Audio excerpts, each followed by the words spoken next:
Brought to you by the Rugby Outlet Mall, equipping you for freedom and connection through rugby. Find out more at rugbyoutletmall.com. I think the minute I stepped on a practice field for rugby, the calling happened. An 8-year plan to be on the team, and I was in it within 2 years. Don't wait until you are a pro to be a pro, right? Like, I like doing something, stopping and learning from it. Like, it just looked like it was a heavy hit. To give up, it's not up. You know, that's the first time I played like professionally. I'm making rugby money. How can I make money outside of it? And there was two Scottish guys, and they said, "Oh, you're here for the movie." Rugby is a sport where that's often coupled with actually having a good time. He looked at me and he says, "You guys are awesome." Grow rugby, grow rugby, grow rugby, grow rugby, grow rugby, grow rugby, grow rugby. Yo, what's up, everybody? Welcome to season 2 of Grow Rugby. My name is GiftTime Egbelu, and this is the show where we're talking to people about the things and opportunities that they have found through rugby. Keeping it simple nowadays. I know it's been a little bit since I've been back on, but I can say, like, a lot has gone down. A lot has changed in the last month and a half. Namely, obviously, I went to Brazil and ended up coming back engaged. So thank you very much. That was a really awesome experience. On top of that, getting a chance to see just the way that the country is. I mean, that is a beautiful, beautiful freaking country over there. I have to say, coming back into the States was interesting because, you know, obviously with all this COVID stuff, we have a situation, not really like a dangerous situation, but it's like a weird difference in dynamic. Like in Brazil, like, you couldn't go to any buildings unless you had your temperature checked. Obviously, you had to be everywhere with a mask, and this was in multiple cities. But coming back into Louisiana, I definitely realized, like, I didn't have to have a mask. Like, definitely going into buildings, you need to have a mask, but you're not going to necessarily get temperature checked. And you definitely can walk around a little bit, obviously in open spaces and stuff. But even in Brazil, it didn't feel like it. Outside of being on the beach, it didn't feel like you could walk around without a mask at any point in time. So it was a little interesting to that dynamic, but it was still great. I'm happy to be back in the States. To be kicking it back off. I'm not gonna lie, it's a little bit like working a muscle back to get back onto the podcast. You know, you get out of the rhythm. We went, you know, basically 15 weeks straight over COVID, and recognize that it was just like, then you take a month and a half, almost 2 months off, and you're like, oh, wow, the time really does get away from you, and you got to get back into it. But I'm happy to be back, happy to bring new people on, and just continue to open up the realm of what it means to be rugby and what it can actually do for you as a personal level, even economic level, and then just social level, and just so many components that go along with it. And we've had great guests so far. But, you know, I realized that I haven't actually talked very much about myself. I think the last episode that I did was shortly after George Floyd. And obviously now, as we're coming closer to the election, you know, this has gone a whole different way. This whole summer has been very interesting, to say the least. But I realized that despite the fact I don't think that there's many people who know my story and know as much about me as could. So I actually wanted to take the time at the beginning of the first episode of this season to just kind of give you a lay of the land of myself. I probably should have done that at the beginning of season 1, this last one, but it was just, sometimes you're just trying to jump in and you just really want to just get things moving. And then after that, you have so many great guests following in, it's kind of hard to say, like, all right, let me just talk about me for a second. But obviously I have the opportunity now, and I really kind of want to get you to understand what it is that I'm doing, as well as what's happening coming forward, and what we're looking forward to, or at least what I'm hoping to be looking forward to as the as this next year comes, and obviously as we conclude this one. But of course, as always, sponsor hasn't changed. Rugby Outlet Mall. Guys, we're about to load up. When I tell you we got something special about to come for next month, you guys are going to want to get into it. It's going to change the game, especially on how you be able to dictate with the people that you love and deal with and who you're trying to get into this rugby world. So, guys, look out. But for what it's worth, Grow Rugby, that is still the promo code for 20% off. Guys, I'm telling you, get this, GREAUX Rugby. Rugby Outlet Mall is already stacked. We got some great merch inside there. We got our HBC Rugby Classic stuff, but we put in some new rugby merch that you guys would definitely like. We got our Ballers Play Rugby jersey, Ballers Play Rugby t-shirts, and we definitely are trying to make sure that we can set you up so that you got something every time you leave the house. Like, you ain't even need to go you don't need to ever not represent your rugby life over there. But definitely check it out, rugbyoutletmall.com, and promo code GROW Rugby, GREAUX Rugby, 2 words. And you guys can get 20% off of any items that we have in there. It's going to be good. It's going to be good.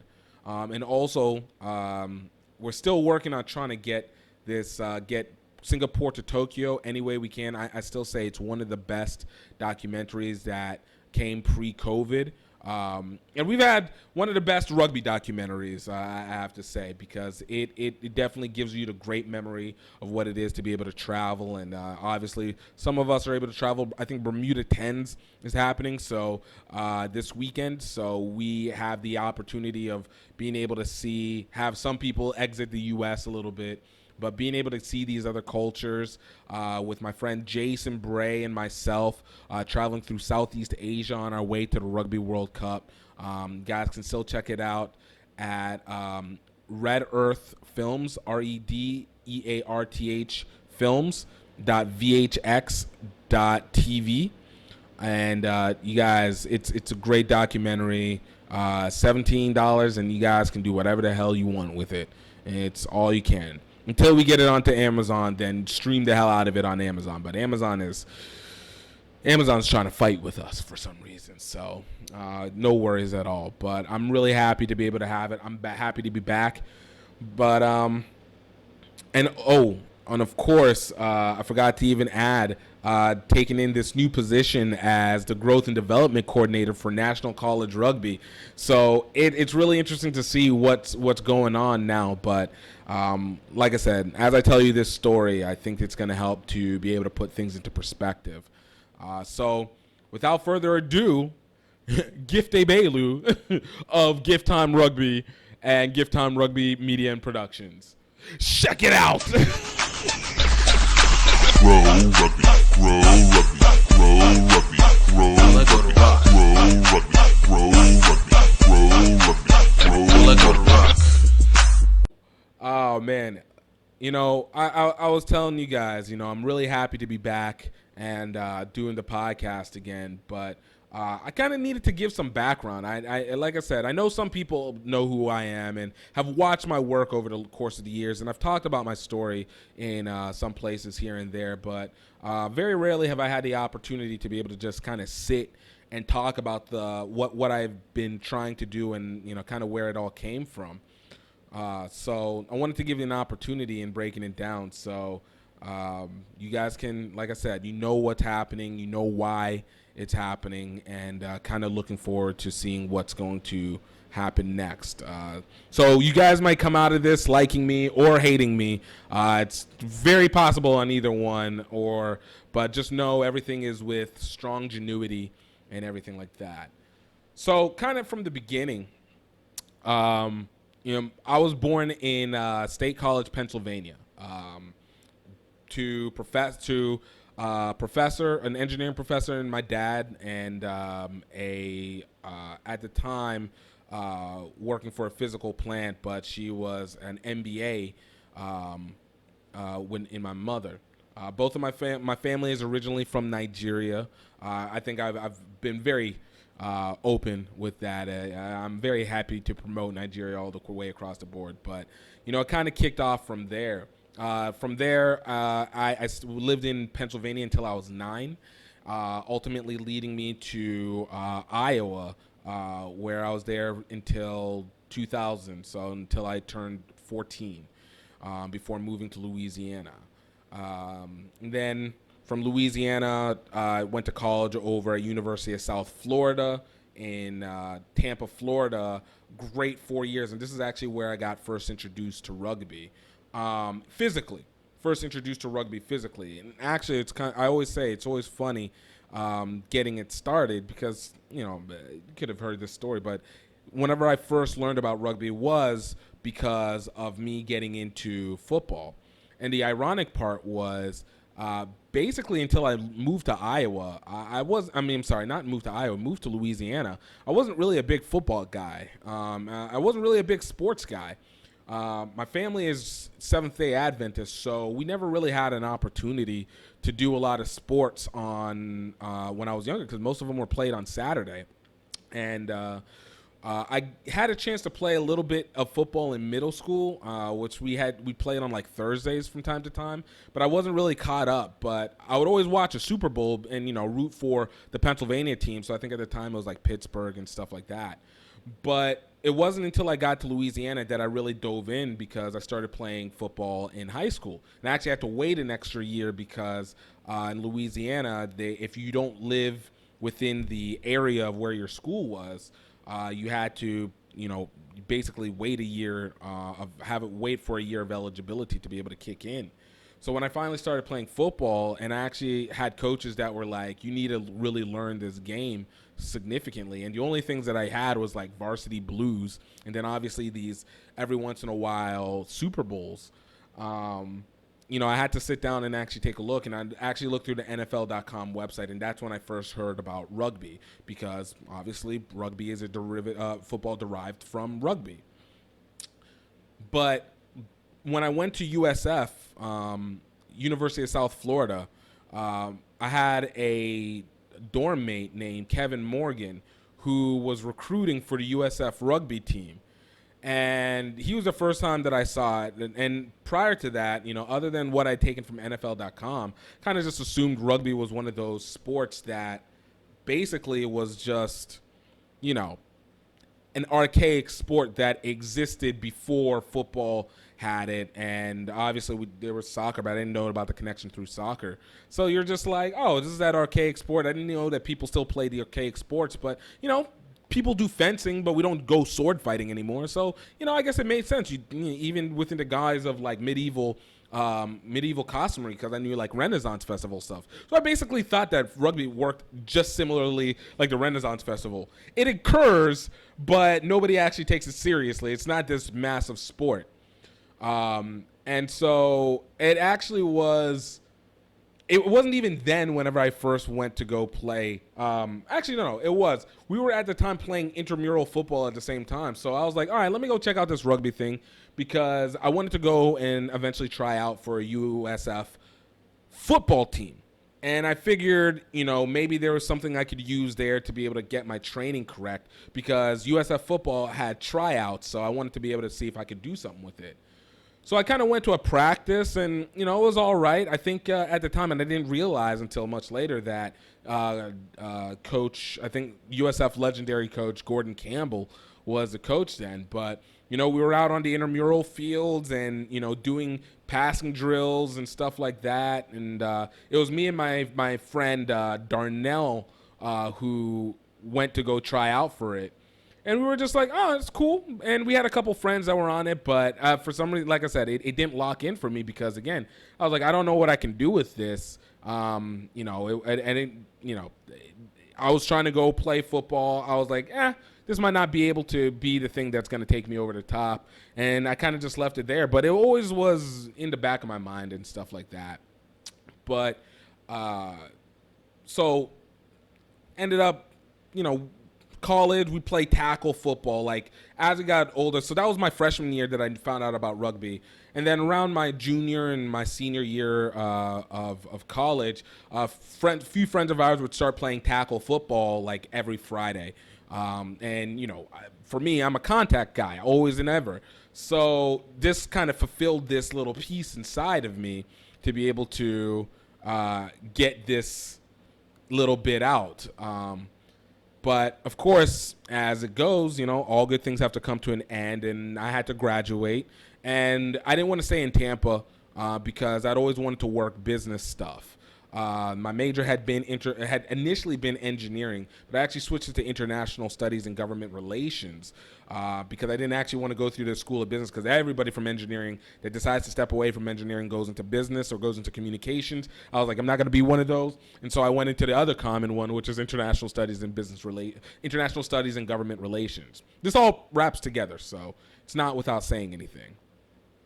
But it was really interesting in the fact, so being able to do that, I was like, but I always had my mind on business. Entrepreneurship was where I wanted, and I wanted to learn from my mother, who, as she had left from the physical plant in Pennsylvania, had become an entrepreneur in insurance and real estate.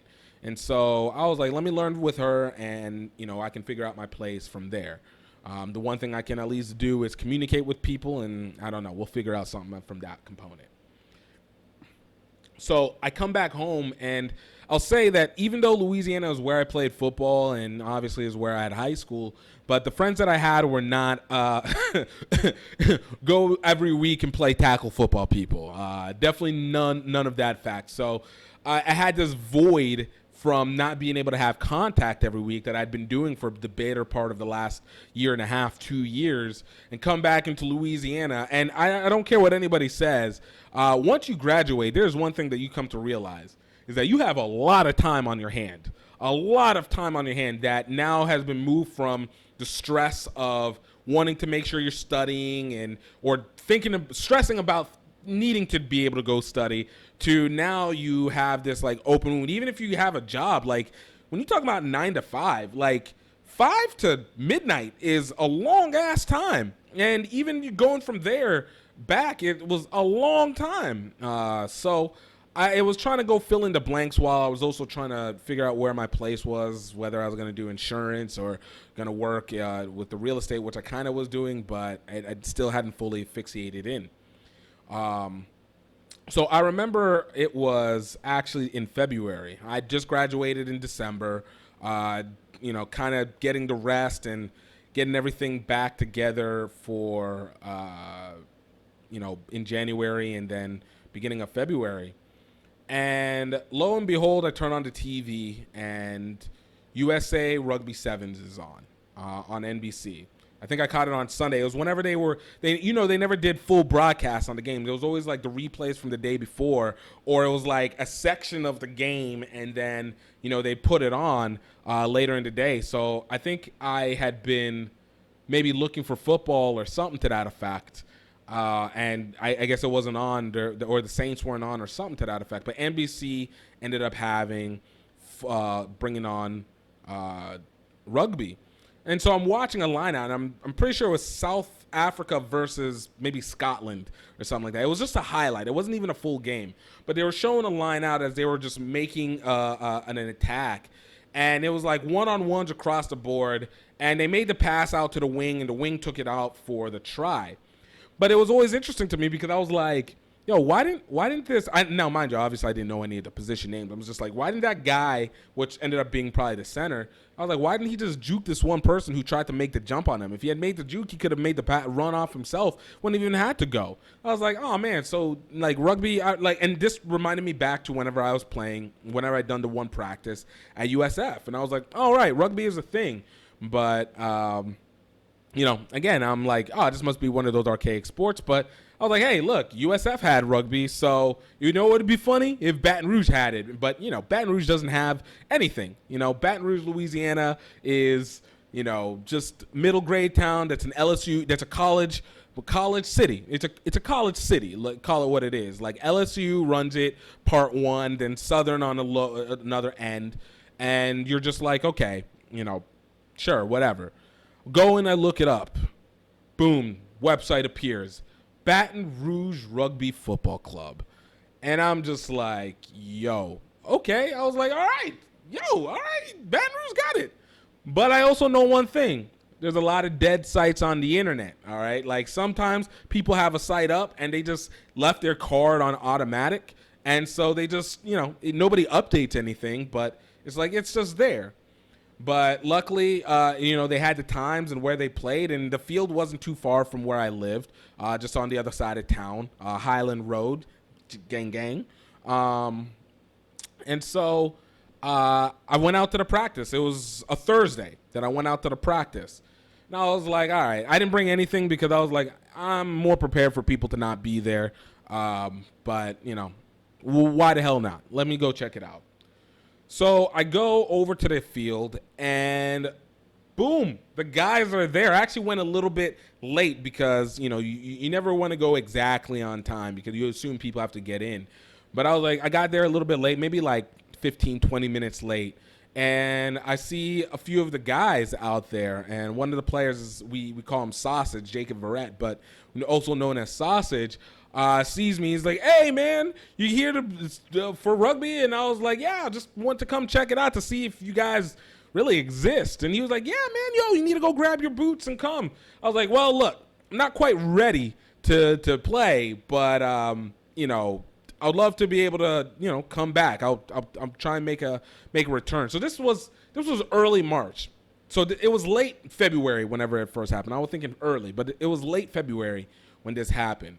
And I was like, yeah, I got to make it back, but I will return back and I'll play. He was like, "Are you sure?" He's like, "Yo, just come out. We'll be out here." And I was like, "All right, let's go."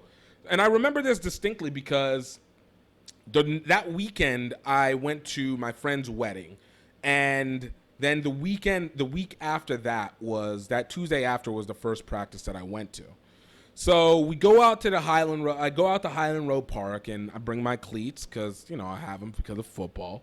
And I was like, all right, let's see what they do. And I'm just seeing like a lot of older white guys, and I'm just like, I was like, this is a little bit of older team. I was 22 at the time, so I was like, all right, this is an older team.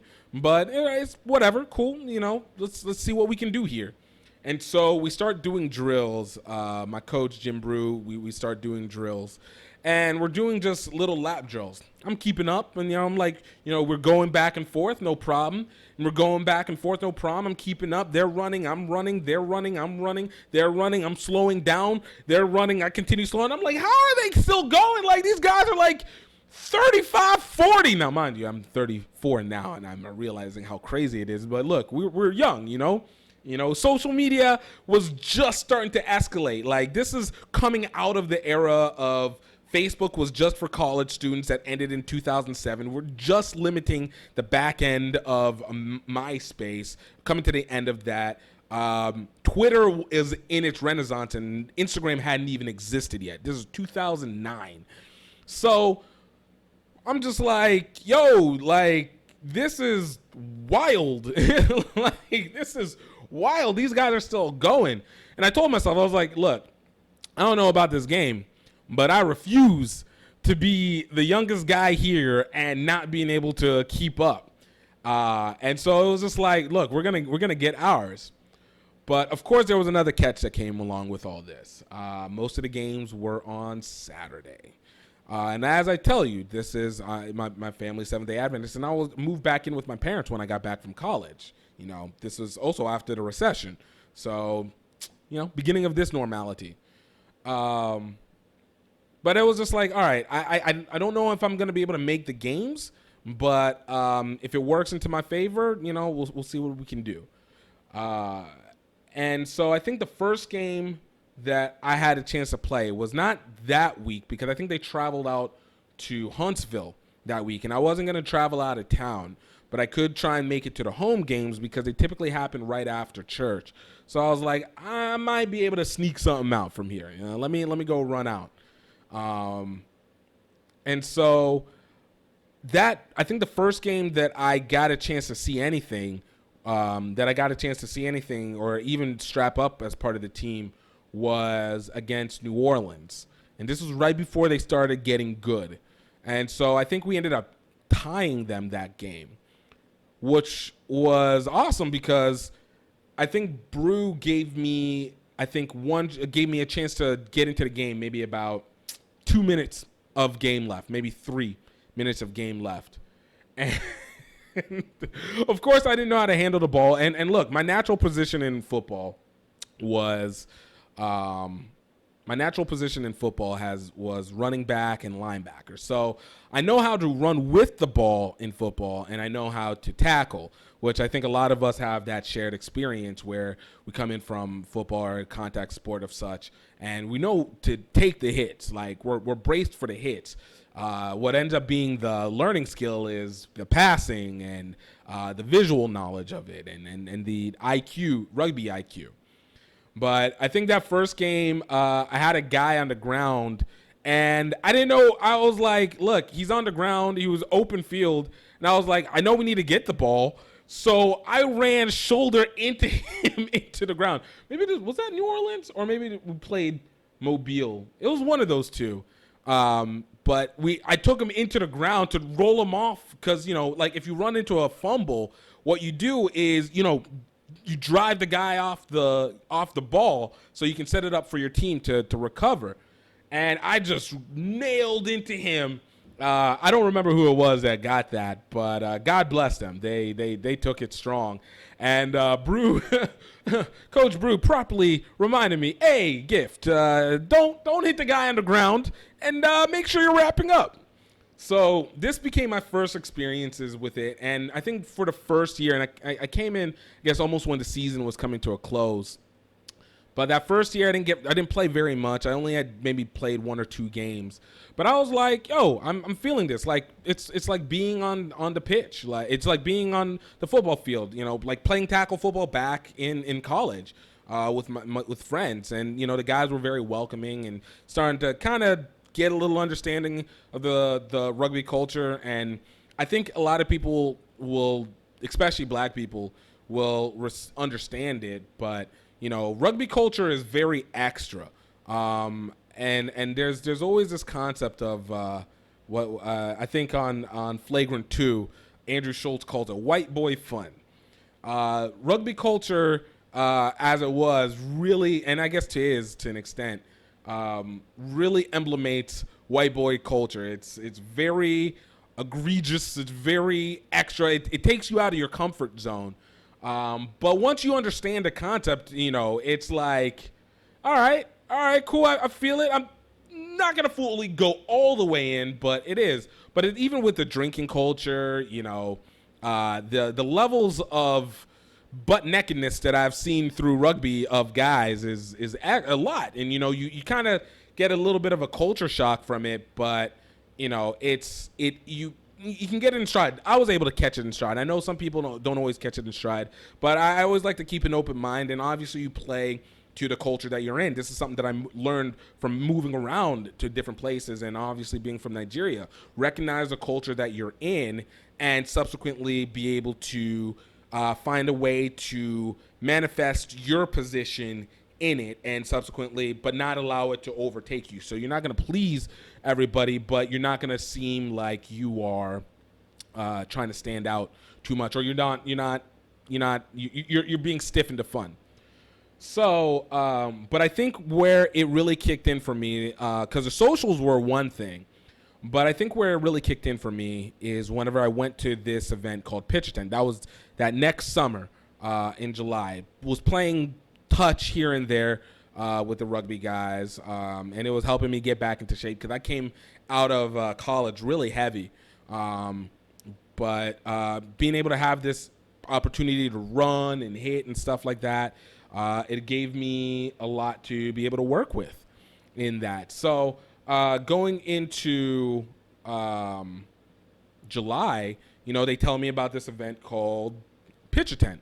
And I'm like, all right, cool, camping and stuff. Like, I hadn't gone camping since I was a kid, really. I think basically, yeah. So I didn't have any of the tents and stuff, and so I was able to stack up on that. And I was like, all right, let's go ahead and let's see what this is about. And we rode up to Chattanooga, Tennessee the first day.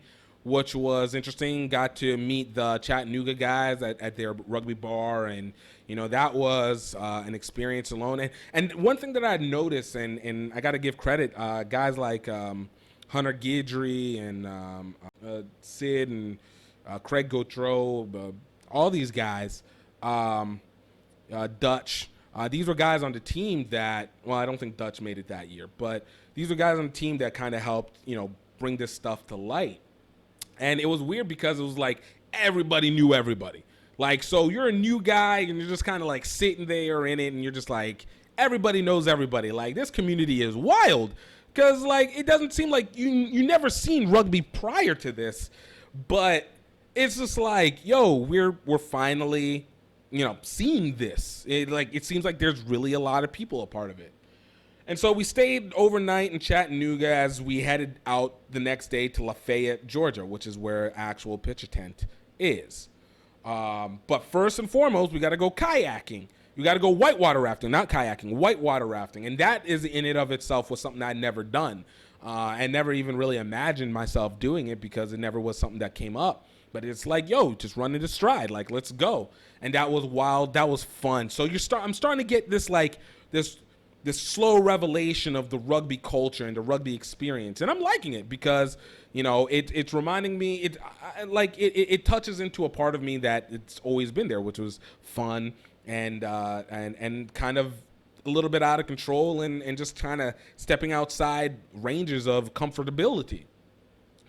And then we finally get to the field at pitcher tent. And when I tell you, this was like, it's like, I don't know. You see it over the horizon. It has like this heavenly glow. I don't know what it is. Maybe it's getting in there around dusk, but it's just like there's a vibe, an energy around it. You go across first and you see the fields where it's just all these multiple rugby posts setting up for the fields and stuff like that, and you're just like, whoa, there's a lot of fields here. This is a lot of open space. Then you kind of drive through this groundwork, and then you get in, and there's a barrier.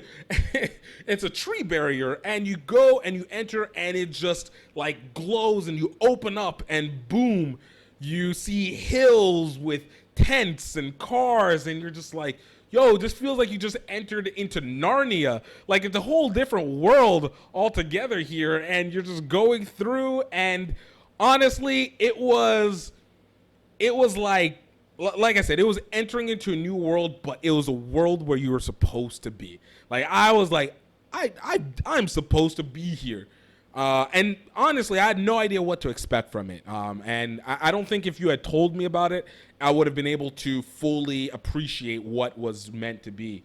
Because you get in and you go and you find your tent set, your area, and it's not like it's reserved areas. You're just finding an area with the rest of the team, and just like, boom, there we go. Like, let's get to setting up this camp. And you're like, okay, cool. And then they're like, all right, let's go to the beer truck. You're like, oh, beer truck is gonna be a keg or two because from the socials. Nah. We talking about a beer truck. All right, we're talking about 23 kegs of constantly running beer, 5 taps going across the board, just pumping as much as you want. And you're just like, holy shit. Like, this is something else. Like, this is a lot. And you're just like, yo, I don't have to think about it. And then obviously you get to meet the people, and this is when rugby culture first really made its impact for me. And it was like this weird meld of being in college. It was wild, it was hedonistic, but it was kind of family, not family friendly, but family oriented in the sense that, like, yo, you made friends, you got to know people, you just got to talk with people. And it was like, oh, this is what rugby culture is supposed to be all about here. This is what they always say is rugby culture.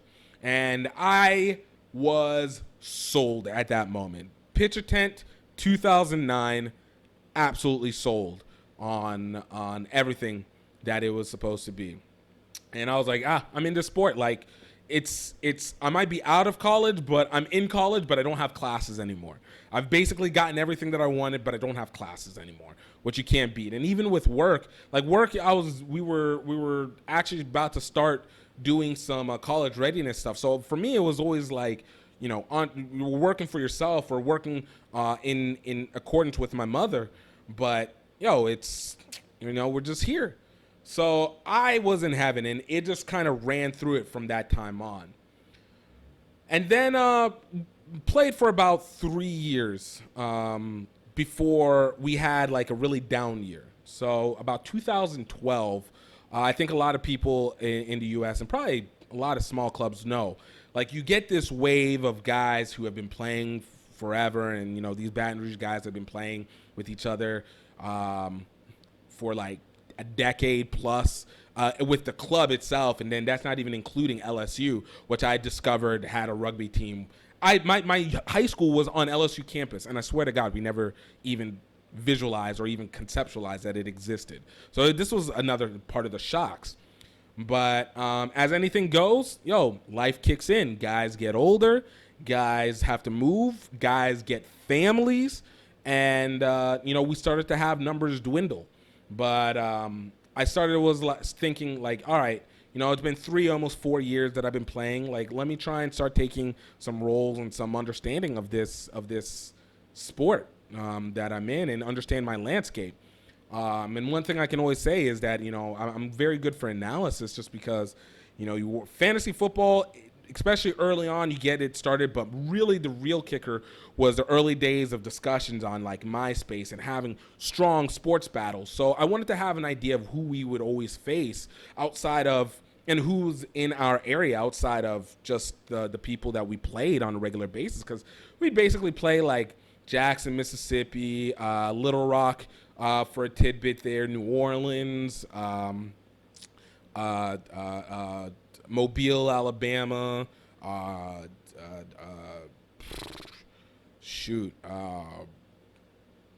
really actually kind of right. And then every once in a while we'd play Birmingham and Birmingham, Alabama, or we'd play Atlanta, Old White, and one occasion Chattanooga. But we basically played the same guys all the time, unless we went to the True South tournament, and then we'd have that situation. So I wanted to learn more about what was going on around and be able to connect and do stuff. And I was starting to the early stages of, again, business. You try and market a little bit and stuff like that. And in doing that, I started kind of thinking, I was like, I don't really understand how a lot more people don't know this game. And I think, again, we've probably all had that whenever we first started playing, especially here in the U.S. There's a lot of people that have been in this game. You start seeing it. I think even our Baton Rouge's district attorney was a rugby guy, and his whole family was a rugby guy. And it's like, wait, what? So this thing runs deep, and again, through that LSU connection. So I was like, all right, let me learn more. And I started learning more, and I was like, all right, there's a real clear problem that we have here in rugby, because our communication sucks. Because not only am I finding out that more people play than I thought, but there's a shit ton of teams out here. And not just shit ton of teams, like from all levels. Like we had the high school teams that I'd known about, because in New Orleans, the New Orleans high school guys would transfer to LSU and then transfer to New Orleans. And so it was like we were starting to see them starting to get their rise. Obviously, then the college ones started expanding. And in Louisiana, we had, LSU, we had ULL, University of Louisiana now. We had University of New Orleans, Loyola. We had just several teams, Louisiana Tech involved in that. So it was like Louisiana has a bunch of teams on top of like the club ones. Shreveport, New Orleans, Baton Rouge were the biggest ones, and then we start to see little off breaks here and there. But it was like nobody knew, and this is like, okay, there has to be something to like bring it all together. And at least here in Louisiana, we can have something. Like we need to have like a Louisiana championship or something, get the best of it and see who's the best of the best in the state, because we weren't playing Shreveport because they played in the Texas Rugby Union. And we played New Orleans, and obviously New Orleans had the run on us most times, every time. But but it was like, yo, we'd have that, and with that event, we could be able to, do something and build it, and we can create rankings and stuff. So early 2013, I was like, let me go ahead and start these Louisiana rankings. And so every week I was like, and came off of the analysis from what we did with fantasy football, which helped me learn from an individual standpoint. And then from all the years of argument, we're talking about 2004 to, 2003 to, the present, to 2012, 2013, just arguing sports, and it was pretty hardcore back then. Obviously, it's increased significantly now, but now it's much more of a what do they call it? A tank where just the same information kind of bounces back and forth. But before it was like, yo, these guys who had been in it, I had friends that had worked for the NFL. They were statisticians and stuff like that we would argue online all the time.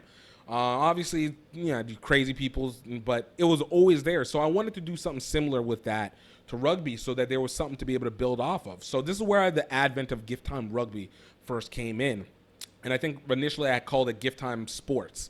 And it was just like, yo, let's rank it. Let's rank the best rugby team, the best college teams, the best high school teams, the best club teams. And then what I was going to even do next was start doing predictions for each of the games because, we had the schedules and it was like, all right, let's go.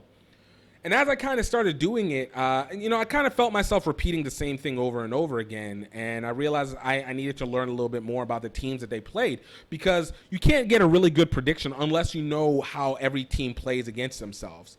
So, like, against somebody else of who they play, and subsequently that. Because a little bit of the transference concept of, if Team A plays Team B, and Team B plays Team C. If Team C beat Team B and Team B beat Team A, assume that Team C can also beat Team A. And so I wanted to make sure that we had it accurate. So I started learning more and more about the teams and started counting off how many D2 club teams we had, what was going on a little bit in D1 club. And then in the college ranks, that was a whole different range because in the South alone, at the time, we're talking about almost 450 teams, men and women, across the board. So it was just like, man, let me do what I can. Let me learn what I can. And then I started trying to expand it. And so I was trying to play at the same time and trying to do GiftTime Rugby at the same time. When I eventually changed it over to the GiftTime Rugby, I opened up GiftTime Productions as an LLC because I was like, this is a business that can be here. Like, I don't know what will actually end up being, but there's something here because we clearly have an audience. And 2009 was whenever they announced that they wanted to bring rugby to the Olympics. So there was an added incentive now to say, hey, look, we got, 3 years to be able to kind of figure out what this next move is.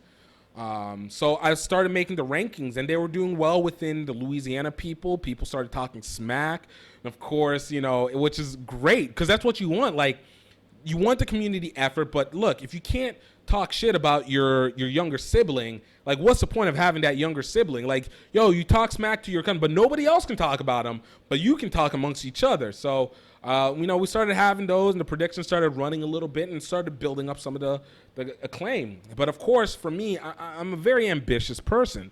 Again, this comes back from, I have this PhD father, I have this entrepreneurial MBA mother. We're Nigerians, we move a lot, so there's always like, what can you do more? There has to be something more. So I wanted to scale a little bit. So I started adding in a little bit more of the college teams into it and trying to understand it more and putting in the rankings for there and started covering. And I was like, look, we're going to get it in the South because one thing else I had learned was at the time, it was Rugby Magazine. Looking up at Rugby Magazine, they always talked about the Northeast, they talked about the Midwest, they talked about the West, but they always left the South out. And I was like, yo, why are you leaving out the South? Like, we still here. Like, just because we're not going, and we had just started going to championships through New Orleans and Tampa. So I was like, why aren't you talking about us? I was like, you know what? F it. We're going to take care of the South. The South will take care of itself. Go. The South will rise again. But, it was like, let me go take care of this. And I started thinking to myself, okay, so we're getting more of the teams, but it was hard to keep up because information doesn't pass well. Teams weren't updating their social medias very much.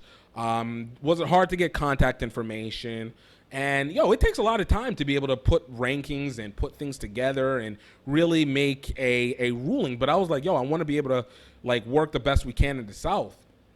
So I started thinking to myself, all right, I can do the blogs, and I kind of feel like I'm repeating myself.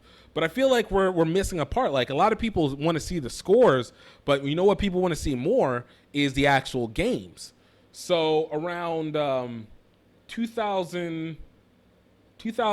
2013, I was like, let me see if I can go ahead and start filming some of these games.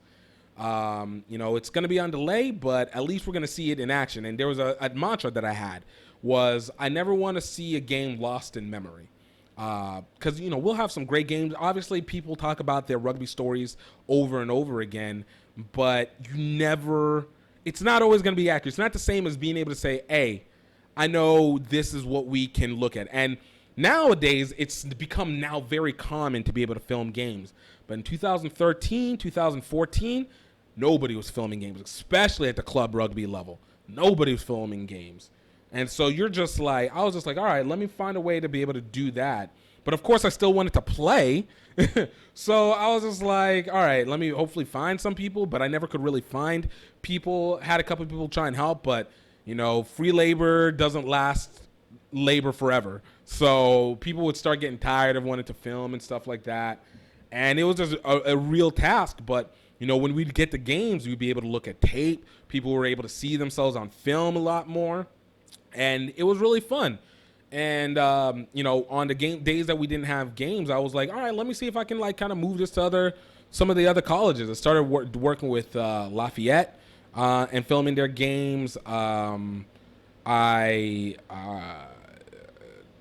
We did our sevens tournament, Redfish Sevens.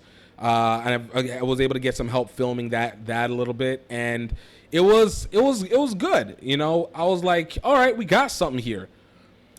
And then I thought to myself, man, we got these games, but I don't have anybody commentating on them. So I started working on the commentating. And I was like, okay, I can at least be able to proceed on doing that. If I can get somebody to film the games, I'll commentate over them. And this is where I learned the early stages of then live stream commentating.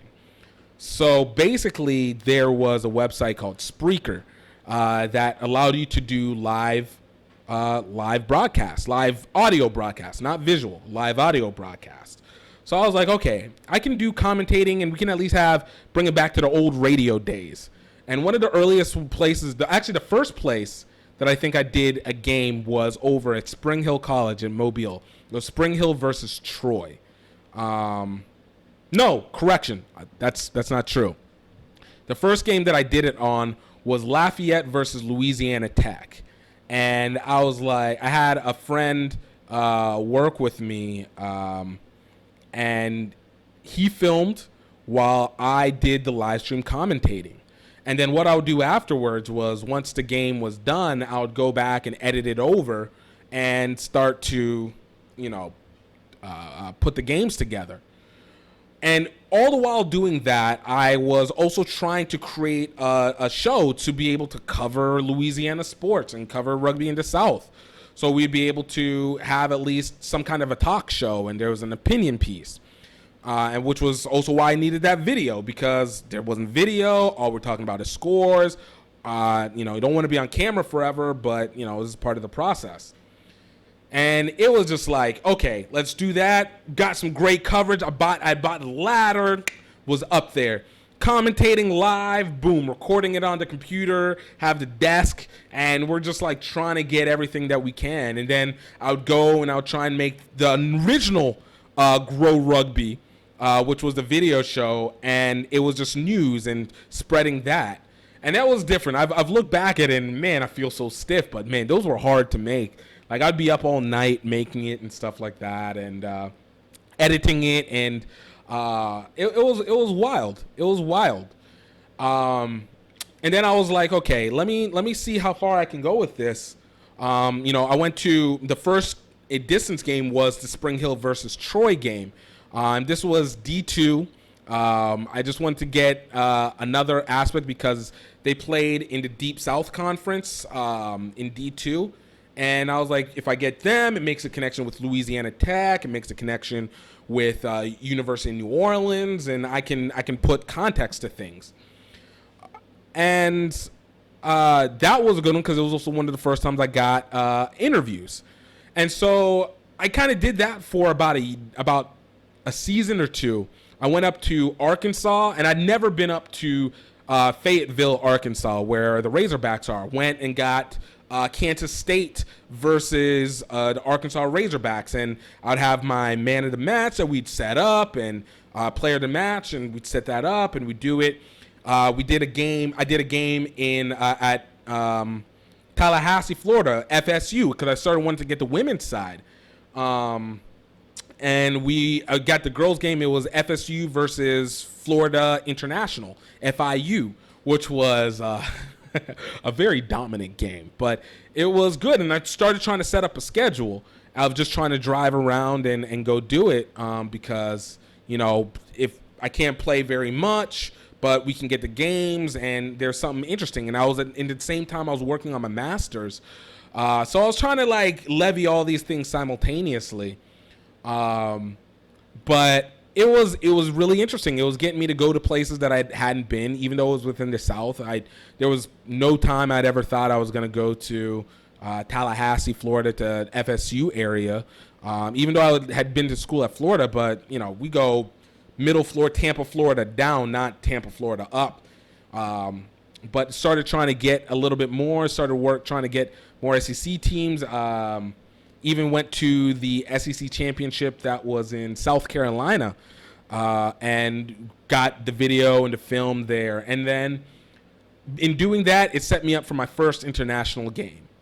And that first international game was in South Carolina. It was USA Rugby versus... Who was it? It wasn't Ireland. No, I think it was. It might have been Ireland. USA Rugby versus Ireland. Because the first international game I ever went to was one that I got tickets for. And that was USA Rugby versus Scotland in Houston. And I'd gotten some stuff and videos there, and that was one of the long broadcasts. I met a lot of people in that instance. And then, but that first international game was real because... I was new. I had just been doing rugby for maybe just about a year, doing rugby media for maybe a year. And I got to give a shout out to Laura Gill for giving me a chance to get USA Rugby media passes and accepting this random person who had very limited very limited content, but at the time USA Rugby was really open to try and bring in new media, and so I went to that first game, and I was like, okay, I can write here. And I think before that, that was the game that I did. I did an all-star game. It was USA. No, it was the Deep South Deep South All-Stars versus the Southern Rugby Conference All-Stars. And doing that game was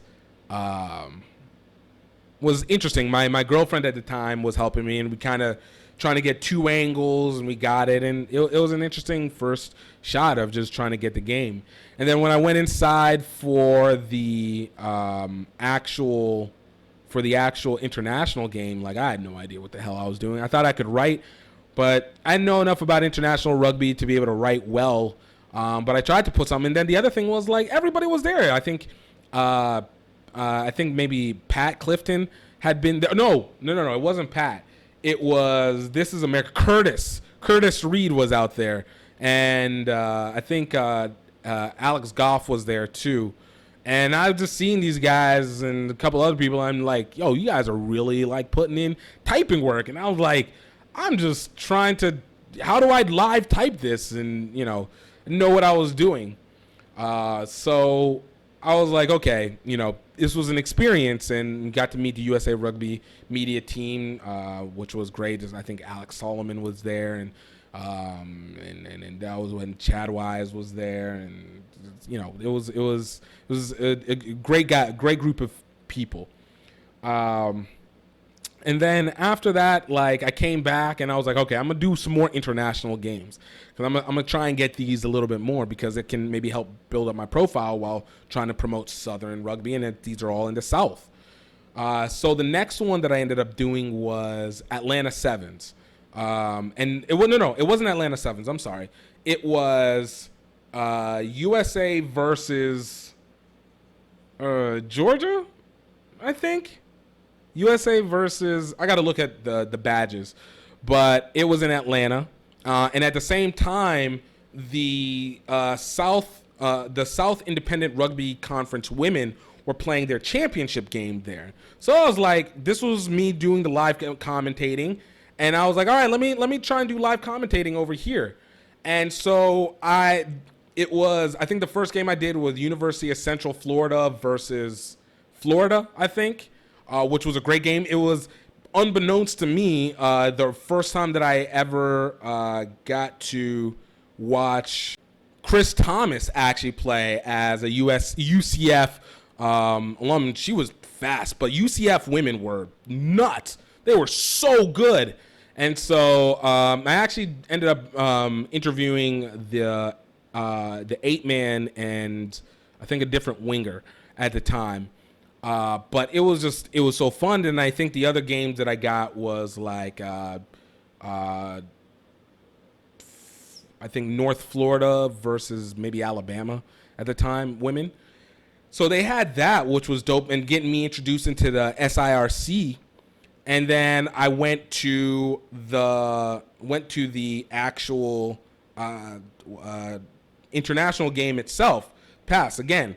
Shout out to Laura Gill, because I was like, all right, look, what I'm gonna do, because it's I think it was on TV somewhere that you couldn't, you had to have cable or you had to have subscription or something. This was before Flow Rugby, but you had to, wherever they were broadcasting, it wasn't accessible to everybody. So I was like, all right, I'm gonna live commentate the game like this is radio. All right, I'm gonna at least be able to give something, because I can't write, not at the speed that they're doing. And I know once I'm done with the game, I want to leave, and most of them have to stay afterwards to get the article out. Plus, there's so many articles coming out about the same game. Like, what's gonna cut through the noise with me? So I ended up going to live commentate, and Alex Goff was with me doing the game. Like I said, shout out to Laura, because she promoted me doing the live commentating on the USA Rugby, social media, and I washed on that. I was terrible. I could not pronounce the names for shit. I was trying to keep up. Alex was sitting next to me, helping me to do it just before I got to really know him. But shout out to him too, helping me, trying to get the names correct and stuff like that. But it was definitely a learning effort, to say the least. So it was just kind of part of that process, and it was just like, all right, let me do it. And then I was like, okay, it fills in another blank at least, though. But it's still, it's not lost in memory, but you're still trying to figure out your place. And I was also trying to figure out, what is the best way to be able to monetize as well, too. Like, all this is great, but, what are we able to do with it? And so I think I started trying to work on my commentating a little bit, because I was like, all right, let me see. And Laura Gill, once again, gave me a shot. She allowed me to come for it was a college game. It was at Life University. I think maybe wasn't SIRC. Maybe it was SIRC championships again sometime, but it was when I've got to meet Dallin Stanford and a lot of these guys at Life, and commentated my first game, I think, under USA Rugby. And I was just like, yeah, cool. I was like, yo, this dope. And I remember Laura asked me, like, oh, is this all you wanted to do? I was like, yeah. It's like, you can't get paid for it. I was like, wait, there was payment that was involved? I was like, I didn't come here to get paid. I came here just to be able to commentate. Thank you. I was like, yo, big ups. And so I think that's when she allowed me to come and do a different commentating. So I'm telling you, we're layering this. So it was like, all right, look, we're blogging first. Cool. Now let's film the games. Cool. Let me commentate a little bit. Cool. And then it led to that next level of trying to commentate on a USA Rugby channel, which was in 2014 when I did the D2 championships. D2 playoffs. D2 championships. Division 2 championships. Did that with Katie Wurst in South Carolina. And this was one time I was like, man, I'm going to South Carolina a lot. But it was dope. Another experience, because not only was there the pressure of being on camera for the first time, because all the times I've been commentating, I never was on camera, but you have to kind of get used to figuring out how to work not only with your commentator, but also you having these people in your ear, plus trying to make sure you're looking at the camera. And this is all just like, yo, we just trying. Like I know how to commentate to an extent, and it was an interesting experience. Just being able to do it, watching. I think what it was, Whitewater, Wisconsin, just dominate through and everything like that. And I had so many flubs. I think I wrote down the wrong roster in one point, so I was like Katie was my color commentator. I was a play-by-play. I was calling the wrong names, but I had them written down, but it was on the wrong sides. And I think we went through a whole half before it was there. I'm pretty sure the people listening were not too happy, but it was interesting. It was interesting trying to do it, and you take it from it, but it let me know of what I wanted to be able to do a lot more. And so from there, I was like, okay, the next thing that we need to really do is try to broadcast the games, because filming games is dope, but we get it the day after. Commentating games is nice, but people can't see it.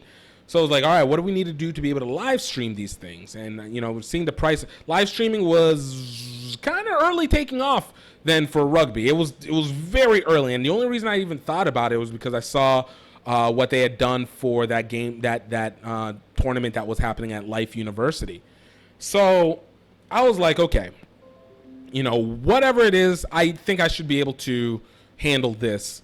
And I went to try and go buy some stuff, and I was like, let me go to, I went back down to Life University again to do the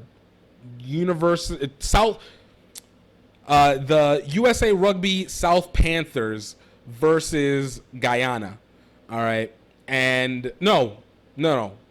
We actually had one step previous to that. That was the first one. Versus Guyana. And I was like, okay, I looked it up online. All right, I'm going to get the cameras, going to order all this stuff. And man, didn't work because I ordered all the wrong things. Like, I got the cameras, but I didn't have the connecting piece. I had the computer, but I didn't have the broadcaster. Like, it was all wrong. But thankfully I had 3 guys, and it was an associate of mine from Mobile, who'd been working with the South Panthers, a guy that they had worked with that had played for University of Southern Mississippi, I think. And we filmed this, Guyana versus USA South game. And I learned a lot from that as well, too, which it was a great game. I mean, to be able to fail on your first broadcast and disappoint a whole bunch of people to thinking they were going to be able to watch a game live, that was definitely a game to watch live. And then I had to learn how to piece the multiple cameras together, which was fun. But that was a great game, which you can still see up on GiftTime Rugby Network. But it was like, I thought I failed. I used up way more money. I'd borrowed money from my family and completely didn't have a means of getting it back. And I did this all for free. So it was just like, all right, I don't know. Maybe if broadcasting it was a little bit too ambitious for me. But then my associate from Mobile, he was like, hey, look, we're doing another USA Rugby game, USA Rugby South game. He's like, yo, why don't you try and do it again? And so I looked it up carefully, and I found we found a piece through, at the time, was Livestream. I think Livestream now is owned by Twitch or Amazon or something to that effect now. But they had a little piece, or it was through Black Magic or something like that. They had a little piece that we were able to use, and we did a single cam broadcast of the USA South game. I think USA South versus Cayman Islands, and it was just enough. The only catch-22 was I forgot to charge my camera battery the day before, so it was partially film. Like, we got almost all the game except for like the last little bit, and it was just audio from that point on. Maybe the last 5 minutes of the game. Last 5 minutes of the game. The camera died, and it was a Canon shot camera. So it wasn't one that we could plug in and be able to film simultaneously. Like, it had to be plugged into its own stuff. And another lesson learned, always make sure you're charged. So this was around 2000, this was early 2014. And I was just like, whew, okay, we got this, and all right, maybe there's something here that we can work with. Did it again for Truth South Championships in 2014. And by this point, I had actually stepped away from playing rugby regularly. I'd gotten into an issue. I got arrested in Tennessee after a game against Knoxville that I got belligerently drunk. LSU lost a game, and then I got into it with I just mean mugged some cops, and they arrested me. So it was like, all right, this might be where I need to close my day-to-day, my regular scheduled rugby, not actual playing, but my seasonal rugby play, so I can focus on this. Because the other thing was, we're trying to get to the Olympics, and one thing that I had made a decision. I was like, look, there's only two ways to be able for me to get to the Olympics. I can either go through as an athlete, two ways to get there for free, as an athlete or as media. And I knew I was going to be 30 by the time I was going to get to, by the time the Olympics were going to get here. And I just wasn't going to have enough exposure as an athlete. So I was like, and longevity, I was like, I think I can do more as a media person than I can as an athlete. So it was like, all right, I'm really trying to be all in on this. And that summer after that, I did my first, this was 2014, summer 2015. This is 2015 now. Summer 2015, we go in, and I get called up by USA Rugby South to do my first multi-camera game. All right. This was an endeavor I wasn't sure about, but I was like, look, we can figure this out. And brought in my associate from Mobile. He brought in a friend of his. And then I brought a kid with me who was actually the son of one of my tenants. I wanted to, be able to help bring up another generation and come do this and come. And this one was actually paid. And so we go down, and, I got all the equipment. I got the right equipment this time for multi-camera broadcast. Got the right software, and I was like, all right, let's do this. This is trying to do it at 480p. And, of course, once we get there, trying to be able to document, and the first weekend of broadcasting didn't work the way it was supposed to, because I couldn't get the software working. I couldn't get the cameras connecting on, over the weekend, customer service for the equipment that I was using wasn't open. So I'm like losing it. I ended up having to use like my laptop. Had a commentator, my guy Ronnie Suarez from FIU, who had met at FIU versus FSU, that women's game. But he commentated for me.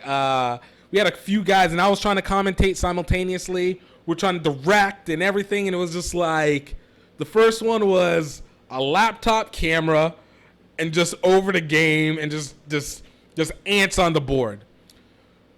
For the next weekend, so the first 2 days, that's 4 games. It was like that. The next one was, okay, we got customer service. We were able to start broadcasting the games, but we were only able to do it at 480p at its highest. And I think the first one we did like 260. It wasn't great, but we were able to get the games. And I think that was one of the first times that it was one of the earliest times that USA Rugby South and at the time called NACRA, now RAN, were broadcasting games. So this was in Florida, in Orlando, at Champions Gate. And it was a great experience. Again, getting to be able to direct and figure out this camera stuff and figure out this stuff, but making sure that games weren't lost in memory, getting to know the players. And a lot of these guys, seen play now for their national teams and came to the States and played like that. But we're seeing them 2015. This was the USA Rugby South U19 Championships, not the USA Rugby South Championships. But USA Rugby South ran, this was the NACRA U19 Championships. Had gotten a chance to go do another game, the Olympic qualifiers before, getting everything leading into it. So, doing these multitask, it was another toughie, man, but we're going to get it. Got hired on to do NSCRO Women's Championships, and then subsequently after that, got to do SIRC Men's Conference Championships. And when I tell you, these were 2 very monumental situations for me, because not only did they first bring me to understand, trying to put all the weight of the world on you again, but, what to deal with errors. Again, we were broadcasting 480p, found out they wanted 720p, didn't know how to do it at 720p because when we tried, the computer would start to freeze, everything would start to pixelate. It would start to slow down, and so it just wasn't coming out smoothly. And it was getting bad. Did it again. My guy for SIRC Conference Championships, my guy Charlie Velasquez had come up and helped with that. Shout out to him with Rugby in Florida, the website. It was learning a lot. I learned on making sure that you're always filming on your camera as much as you're filming through the stream, because the stream can always mess up, but at least you'll have the camera. And but make sure you're on the right one. And it was a heavy one, because I felt like I really failed a lot of people, even though we got the games off, but it didn't come out the way I wanted, especially whenever money is transactioned. I'm a big believer in, not betraying trust. And, like I said, I didn't feel like I did a great job. I kind of took off a little bit of what I charged, but, I still had to get the money because, we had to travel back and we had our own expenses to deal with. But it was something difficult, but it set up everything else leading after that. And then from there, it was like, okay, let's see if we can get a season of this and just keep pushing it and pushing it. And the constant idea was, look, we are going to normalize being able to see rugby. Normalize it bit by bit by bit. And I started going out of my way. We're going to go get to these games, paying out of pocket, trying to bring on people. I wanted to try and bring on more younger commentators to do it. And, 2015, 2016, 2017 was really pushing it, put a lot of things at risk. Definitely and I have to say, for anybody who tries to do their own thing, understand, there is a chance that you're going to lose people along the way, intentionally and unintentionally. And I lost some friends, along the way, that hopefully one day I'm able to make up for, and, a little bit of the clubs, but, I'd still say, you push it through. It was like, look, there was a mission. It's nothing that's meant to be personal. And it wasn't even, but, wasn't anything rude, but it was just sometimes negligence can be, or prioritization can become an issue. So trying to invest in this. And I got to give another shout out, like Grant Cole, a guy like Grant Cole, who allowed me to have access to a lot of people. He was one that also opened my credibility up a lot and was allowing me to be able to get some of these opportunities directly and indirectly. So, it was like, look, we gotta get it. We gotta make sure that, there's a skill. I got to figure out how to monetize this and understand. And, at that time, a lot of people weren't taking it. They were taking it for granted.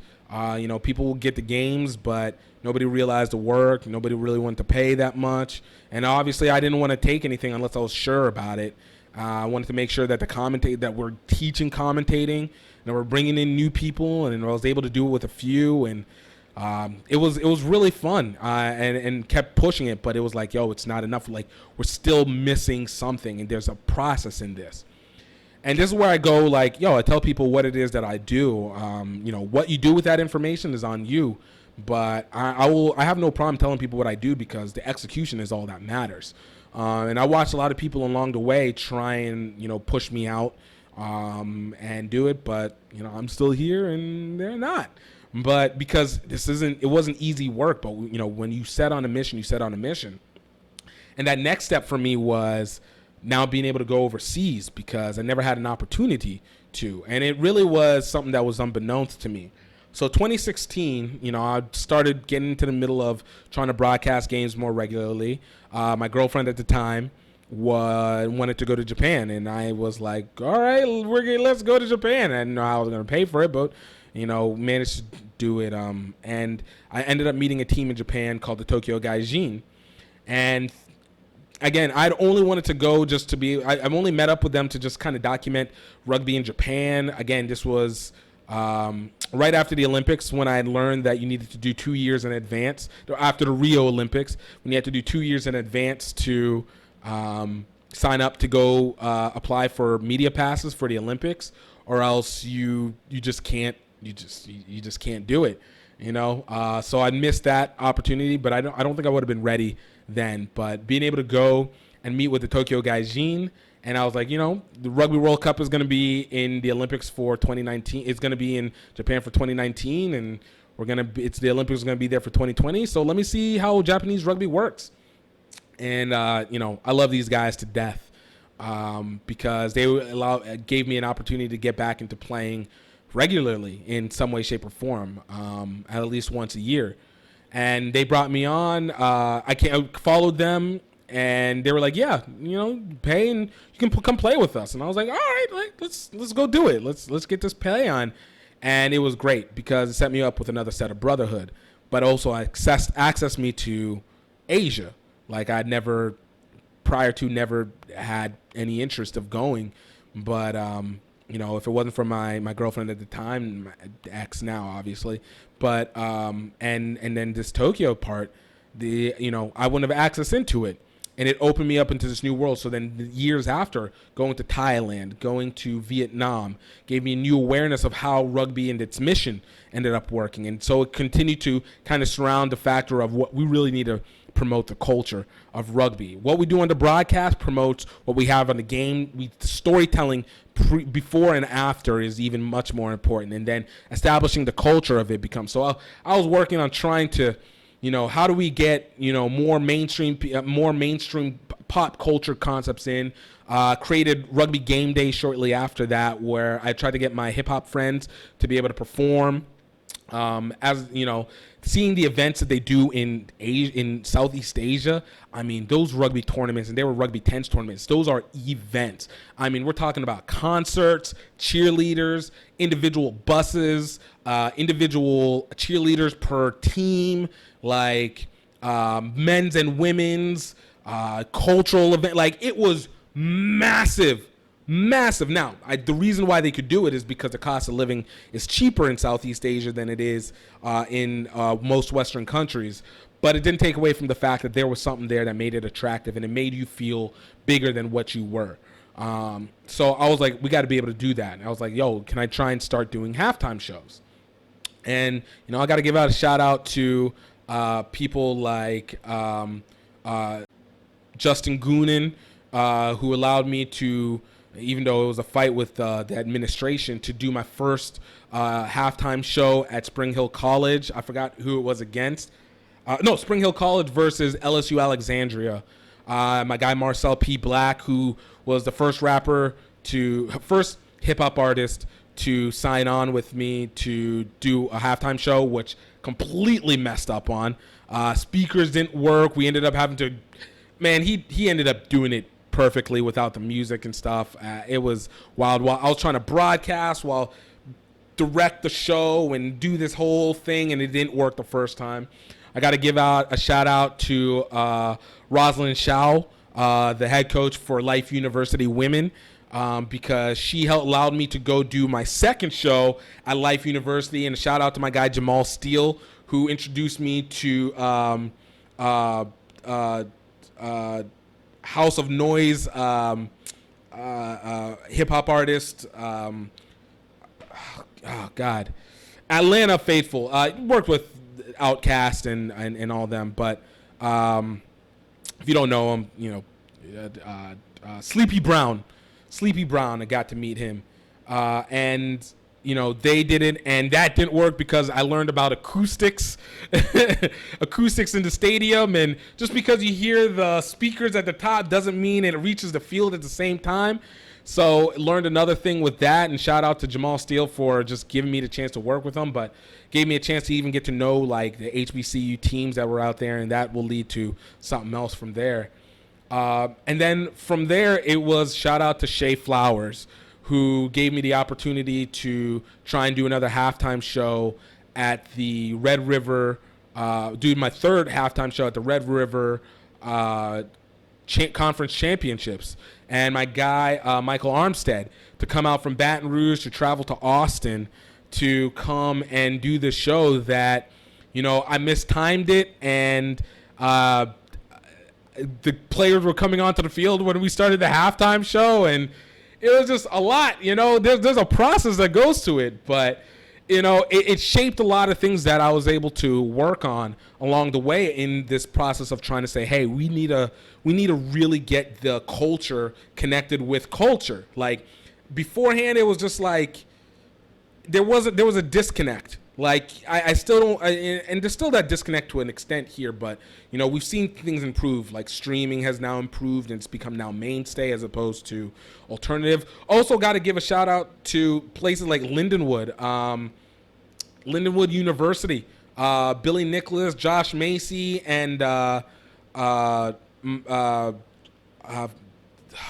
his name just slipped my mind. He's the U19's former coach, USA Rugby U19's former All-Americans former coach. But they allowed me to broadcast games from Lindenwood originally, and they gave me a chance to keep working on stuff, but keep tightening and putting these things together more and more and more. And it was able to see what could be, and being able to pull these things together.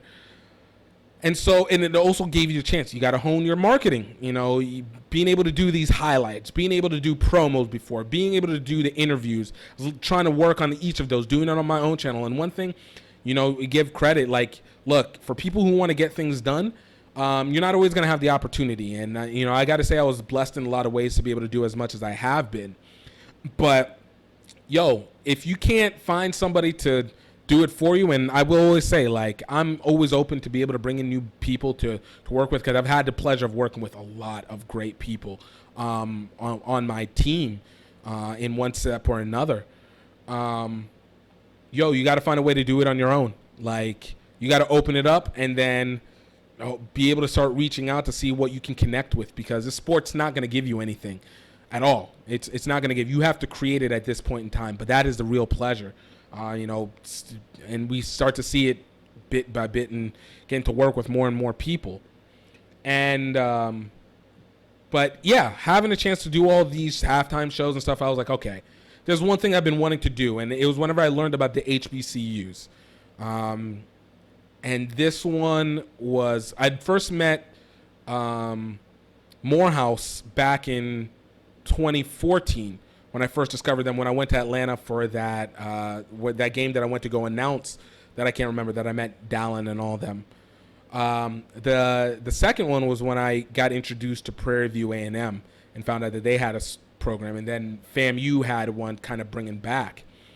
And it had the pleasure of meeting both sides, being able to be the middle for both ends.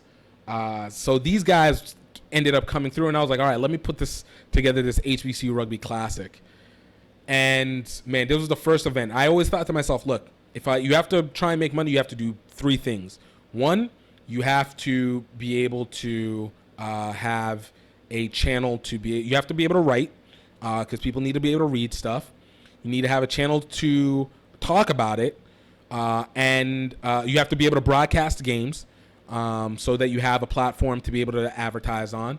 And you need an event, because you need to be able to have an event, a place that you can control your dynamic. You got to be able to control what you need to, and you got to work it. So all these guys who do rugby sevens, tournaments, and stuff like that, like, it's piece by piece. You do your rugby sevens, of course. It is a fundraiser from the teams, but I wanted to, in this situation with the HBCU Rugby Classic, I didn't want to work off of the teams. I wanted to work off of spectators. I wanted to find a way that we could get spectators to be able to pay to come see our games, because you can't move forward unless you have real fans. And what I'd been seeing so far was just people on the edges and family and friends and stuff like that. But for the most part, games are free, which is good in terms of, you might be opening it up, but you kind of lose the value of your product, of your team, of your efforts, which ironically, as I was doing everything for free, this also became known. But I was like, all right, I can work with HBCUs. Like, I want them in there. For me, HBCUs were just a natural place for rugby. People always talk about the athleticism component of it. And, yes, having more black people in the sport definitely adds to the athletic component of it. But for me, it was being able to add the international component. After having traveled overseas, I was like, rugby needs to be the vehicle that people constantly use. And HBCU can bring people from the community, from the black and brown community, and rugby can give them an opportunity to travel overseas, represent for their school. It can bring people from overseas, bringing them over to the HBCUs, and it can be a low-cost way of being able to advertise, and it takes it out of the norm, so there's a unique element to it, and HBCUs can build on top of this. I still believe that to this day. And so I was like, let's do this HBCU Rugby Classic. I wanted to put something on for Baton Rouge, because around this time, the MLR was starting to build up in New Orleans. Everybody would go to New Orleans. And, shout out to Baton Rouge. Like, it has shit here, but it needs, sometimes you need an extra vehicle to be able to pull it. So, and I didn't want New Orleans to keep taking all the rugby stuff, because they had the high school, they had the club, they had the professional. Like, we need something over here just an hour away. And so I tried to work with Southern. And that was a cataclysmic failure, because me and Southern's sports athletic department we could not get one together. Like, they booted me from the field. They wouldn't let me broadcast, wouldn't let me bring vendors, wouldn't let me put on a stage, just nothing. Just would give me nothing. So by the grace of God, I ended up finding a middle school. But as a result of doing that middle school, I couldn't charge tickets because it was literally at the last second. And when I tell you, I talked to everybody. Like, if Southern kicked me off from the field in April, and the game was second to last week of April. The game was May 5th, 2018. I had 2 weeks, 10 days to be specific, to find a field, and be able to set everything up. And I tried to use our local rugby field, but Breck wouldn't allow me to do it because I need to give them a month in advance, plus insurance to be able to do anything. So I couldn't use the rugby field that Baton Rouge Rugby Club used, and then so I lost a week on that one. And then I happened to see a middle school that had posts, talked to the middle school person, and the city of Baton Rouge made it available to us. Visit Baton Rouge, the Visit Baton Rouge, the tourism board provided us a billboard, which added some credibility, and we had our first event. I brought in 2 artists. I brought in a halftime show. We brought in speakers. I had my buddy who was a DJ. My family helped kick in and sell food. I had my guys, and I wanted my friends to be able to, take advantage. My guy Michael Wathan brought in his jerseys with his shirts with with his company, and I had my guy Keith bringing comics, and the mayor of Baton Rouge ended up coming in. I'm forever in debt to her for that. And it was just, it was a messy event. The broadcasts were uneven. The generator went out on us at one point, but it was I couldn't ask for more. Morehouse and Prairie View A&M played an excellent game. Prairie View A&M ended up dominating that game, but we all came together, and it was the first time they had ever played each other, and it set up a rivalry, and it just set up everything leading forward from there. So it was a marketing effort, but man, it was expensive, and again, it cost, and it actually burnt me out. I actually lost my sight for about a week after that game from all the stress, and I actually ended up having to take about 6 months off from doing rugby, doing heavy media. So I wasn't broadcasting like I was heavily in 2018, and even 2019 I was doing a lot more sporadically, just because I was like, I need to make sure that I have everything set, and we need to make sure we understand where we're going with it, and completely understand the business and master it. And it kind of brings me out to what now? 2019, we had the HBC Rugby Classic again, and had numerous opportunities to be able to play. Give a shout out to Liz Entwistle, who allowed me to come out and film games for her for Stars Rugby that allowed me to understand the high schoolers a lot better. And ultimately, it leads to where it is now and what I've been trying to do, which is why NCR asked me to be part of their college and be part of their growth and development, be their growth and development coordinator. While USA Rugby, I was, Katie brought me on to be part of their, the training and development, is because, we're here to change the game. This new era it's different. It's very different. And it just, we have to take that next step and get out of a lot of the range that we're doing and really push things differently, because we have something here. And it's not just about money, but it's about growth and sustainability. And this is something that's going across the world. So I don't want you to think that USA Rugby is alone. Just because we had the bankruptcy, pandemic did not just reveal the weakness in USA Rugby. It revealed the weakness in world rugby in general, and how we have to present it and take it ourselves out of this amateurism. I ended up doing a documentary going, I always talk about Singapore to Tokyo any way we can. That documentary allowed me to be able to see rugby again from the mission side, and be able to see it from what we have to really push it and bring people in, because there's no reason that we shouldn't be a top 3 sport in the world. There's zero reason why we shouldn't. And it was, to this day, it's now all bringing it together, where now I'm working sports marketing and wanting to be able to help more teams be able to bring it on and be able to bring the sponsors in. And bringing sponsors in is amazing. Bringing sponsors in who are not rugby people is an amazing feeling. Having rugby alumni and rugby people support you with their money is an even more amazing feeling. And the combination of the two lets you know that you're pushing something forward, because this sport's so unique and you can be able to bring it.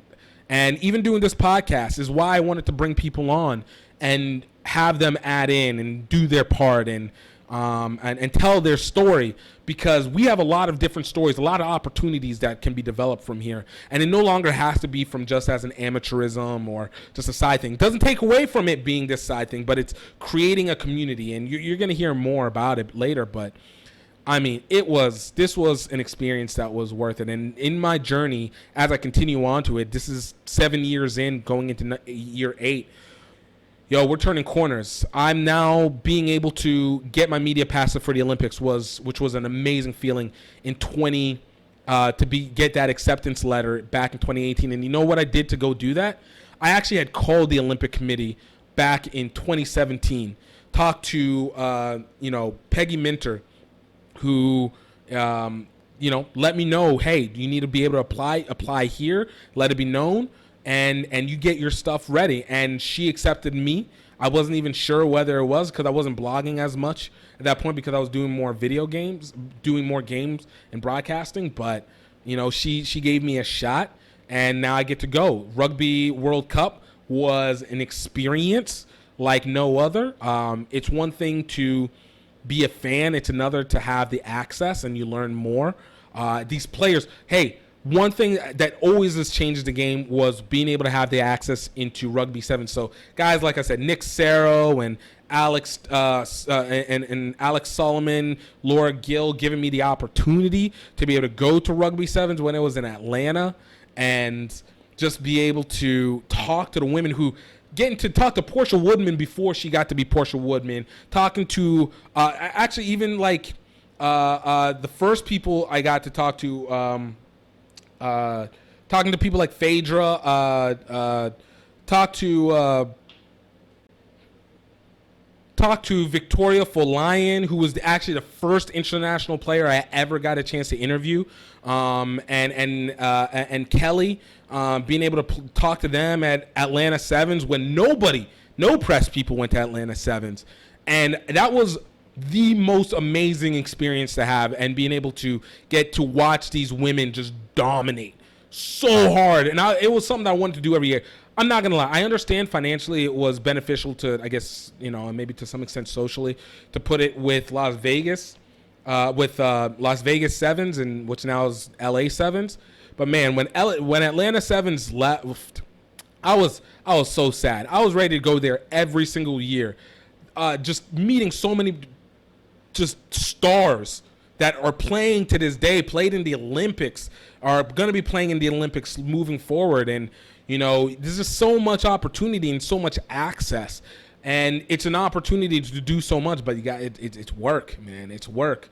But I want to be able to at least lay the pathway to be able to give people a chance to know, hey, you got to, we have something here, and, I'll eat my part to be a part of it, but let's go. And, we got guys doing it all over. And now with MLR, shout out to my guy like Ryan Ginty and, Matt McCarthy's and, Tozan Tutatanways and,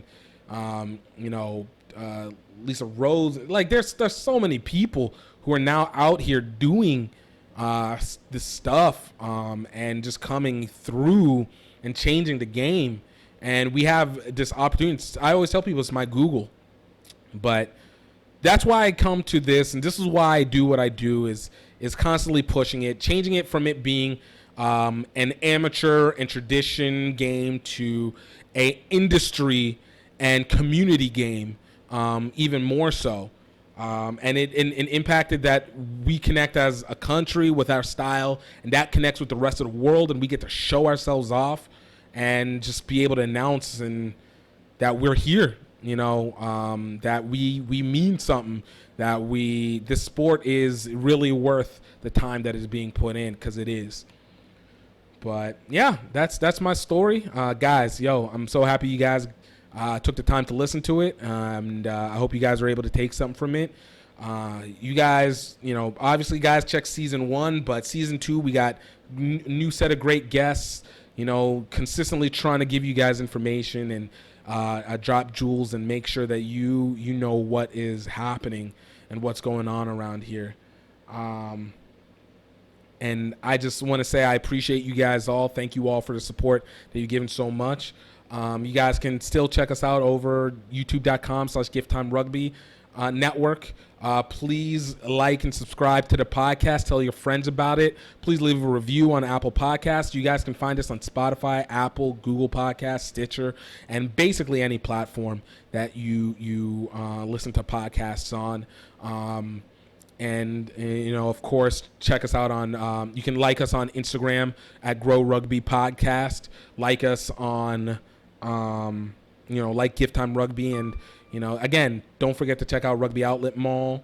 Man, I'm just happy. it's so dope to do this, and it just keeps getting better and better, and knowing that can be able to do more and be able to increase and really, like I said, change the game, man. We're gonna bring in more better and better people and more people, and it's about to be real. So I hope you guys have a good one. I hope you guys take care of yourself, and I hope you know that you guys are highly blessed. I hope you guys know you're highly favored, and I hope you guys have a great weekend, a great week.